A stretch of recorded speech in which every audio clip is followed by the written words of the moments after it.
চলছে NH-34 উপরে বেলডাঙ্গা বলে মুর্শিদাবাদের একটি জায়গা আছে, জানেন তো?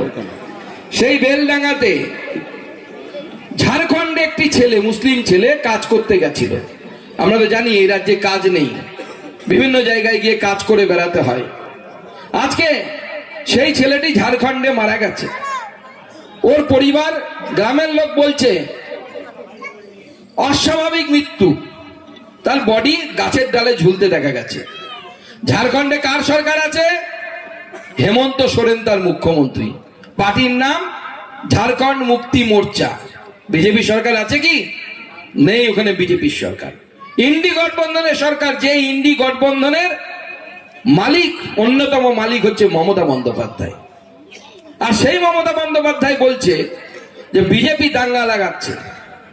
সেখানে হাজার হাজার যুবক যারা সিএর সময় দাঙ্গা করেছিল, যারা ওয়াকফ সম্পত্তি নিয়ে দাঙ্গা করেছিল, ওয়াকফ আইন নিয়ে, তারা সকাল থেকে ন্যাশনাল হাইওয়ে বন্ধ করে দিয়েছে।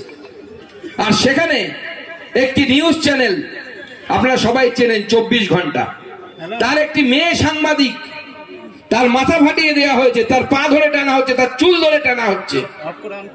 এবং আমি বলছি পুরোটাই সাম্প্রদায়িক উদ্দেশ্যে করা। মেয়েটি যেহেতু হিন্দু, সেহেতু তাকে বাগে পেয়ে তার ইজ্জত নেওয়ার চেষ্টা, তার শ্লীলতাহানির চেষ্টা ওখানে দাঙ্গাকারীরা করছে। এই দাঙ্গাকারী তো সব জায়গাতেই থাকে, এরকম নয় তো শুধু পশ্চিমবঙ্গে আছে, অন্য জায়গাতেও আছে, আমরা মানছি। কিন্তু প্রশ্ন হচ্ছে অন্যান্য জায়গায় দাঙ্গাকারীদের সাথে কি ধরনের আচরণ করে সেখানকার মুখ্যমন্ত্রী, আর পশ্চিমবঙ্গের মুখ্যমন্ত্রী কি আচরণ করছেন? পশ্চিমবঙ্গের মুখ্যমন্ত্রী কিছুক্ষণ আগে মমতা বন্দ্যোপাধ্যায় তিনি টিভিতে এসে বলেছেন, আমি ওদেরকে আটকাবো কি করে?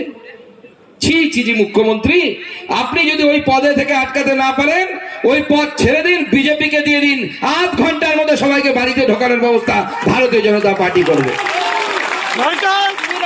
বলছে বিজেপিরা ওখানে নাম কাটা হচ্ছে না, কাকে বোকা বানাচ্ছেন? মনোজ ভার্মা, যিনি কলকাতা পুলিশের সিপি আছেন, প্রিয়ব্রত রায়, সব একসাথে পৌঁছে যাচ্ছে। নন্দিনী চক্রবর্তী বলছে ইডিকে আটকাতে হবে, ইডিকে আটকাতে হবে। আর দিদিমণি কিছুক্ষণ পর সবুজ ফাইল নিয়ে বেরোচ্ছেন।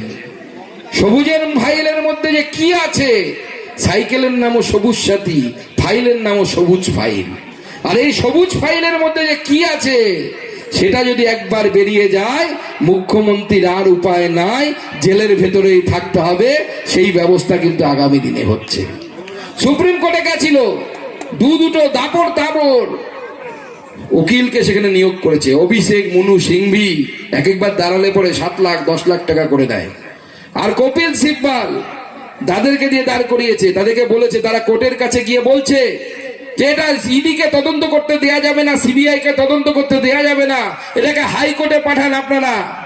কোর্ট বলে দিয়েছে এটা বিরাট একটা ঘটনা, যে ঘটনায় ভারতবর্ষের সরকারের উপর, ভারতবর্ষের সার্বভৌমত্বের উপর মমতা বন্দ্যোপাধ্যায়ের পুলিশ হামলা করেছে। মমতা বন্দ্যোপাধ্যায়ের পুলিশ হামলা করেছে। মমতা বন্দ্যোপাধ্যায় বলছে আমি রাজনৈতিক দলের নেতা হয়ে গেছিলাম, কোন মুখ্যমন্ত্রী হয়ে যায়নি। তাহলে আমাদের প্রশ্ন, আপনি যদি কোন রাজনৈতিক দলের নেতা হয়ে গেছিলেন এবং আপনি বলছেন ওটা আপনার রাজনৈতিক একটা পার্টির অফিস, তাহলে ওখানে আপনার ডিজি অর্থাৎ পুলিশের যিনি এই রাজ্যের মাথা, তিনি কি করছিলেন? আপনার সাথে কেন গেছিলেন? হ্যাঁ, একসময় আমরা যখন স্কুলে পড়তাম তখন একটা গান হতো, খুব বিখ্যাত গান, দিদি তেরা দেবর দিবানা, শুনেছেন তো? এখন তাই পশ্চিমবঙ্গের লোকজন বলছে দিদি তেরা ডিজি দিবানা। যেখানে মুখ্যমন্ত্রী যাচ্ছে ডিজি তার পেছন পেছন চলে যাচ্ছে, যেখানে মুখ্যমন্ত্রী যাচ্ছে সেখানে তার ডিজি পিছন পেছন চলে যাচ্ছে। ডিজি মানে হচ্ছে ডাইরেক্টর জেনারেল অফ পুলিশ, যিনি পশ্চিমবঙ্গের পুলিশের মাথা বা পুলিশের হেডমাস্টার বলতে পারেন। তার কাজ মুখ্যমন্ত্রীর পেছন পেছন যাওয়া। মুখ্যমন্ত্রীকে যারা সিকিউরিটি দেয় তারা যাবে, তার কাজ কি? তাই মুখ্যমন্ত্রী তাদেরকে নিয়ে সেখানে গেছিলেন। কোর্ট বলে দিয়েছে না, কালকে খুব চেষ্টা করেছে যে সুপ্রিম কোর্ট থেকে মামলাটা নিয়ে হাইকোর্টে নিয়ে এসো। হাইকোর্টে নিয়ে গেলে কি হবে?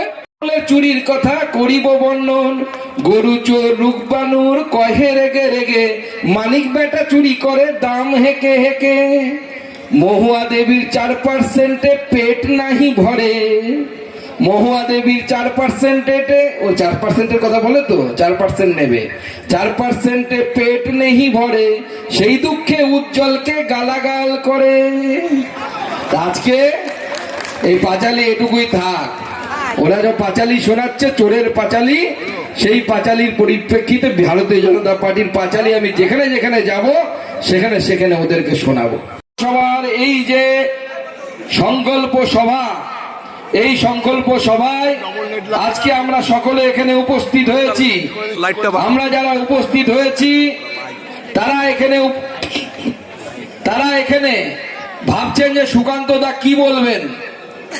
সুকান্ত দা আপনাদের সামনে এই সংকল্প সভায় আমাদের আগামী দিনে কি করণীয় সেই বিষয়টি নিয়ে আপনাদের সামনে দু চারটি কথা আমি রাখতে চাই।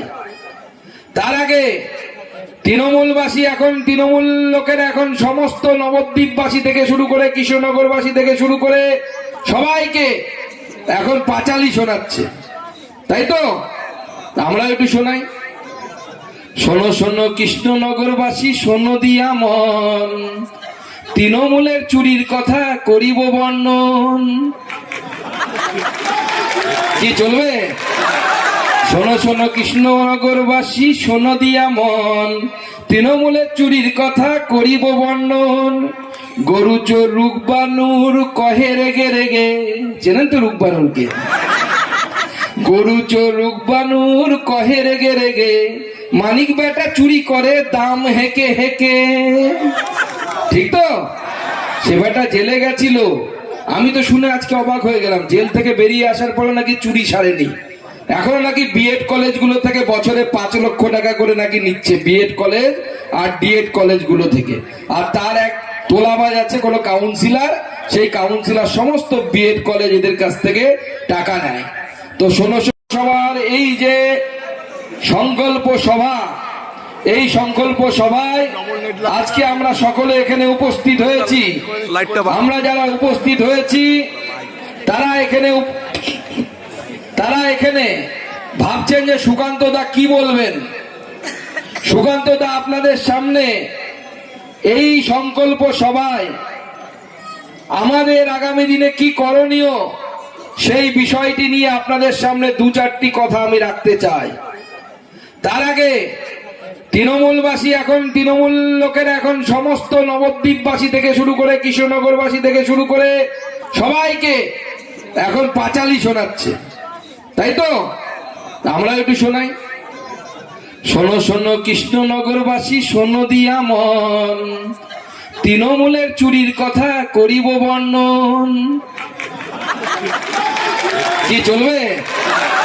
শোনো শোনো কৃষ্ণনগরবাসী শোনো দিয়া মন, তৃণমূলের চুরির কথা করিব বর্ণন। গরু চোর রুকবানুর কহে রেগে রেগে, চেনেন তো রুকবানুরকে? গরু চোর রুকবানুর কহে রেগে রেগে, মানিক বেটা চুরি করে দাম হেকে হেকে। ঠিক তো? সে বেটা জেলে গেছিল, আমি তো শুনে আজকে অবাক হয়ে গেলাম। জেল থেকে বেরিয়ে আসার পরে নাকি চুরি সারেনি, এখন নাকি বিএড কলেজগুলো থেকে বছরে 5 লক্ষ টাকা করে নাকি নিচ্ছে, বিএড কলেজ আর ডিএড কলেজগুলো থেকে। আর তার এক তোলাবাজ আছে কোনো কাউন্সিলর, সেই কাউন্সিলর সমস্ত বিএড কলেজ এদের কাছ থেকে টাকা নেয়।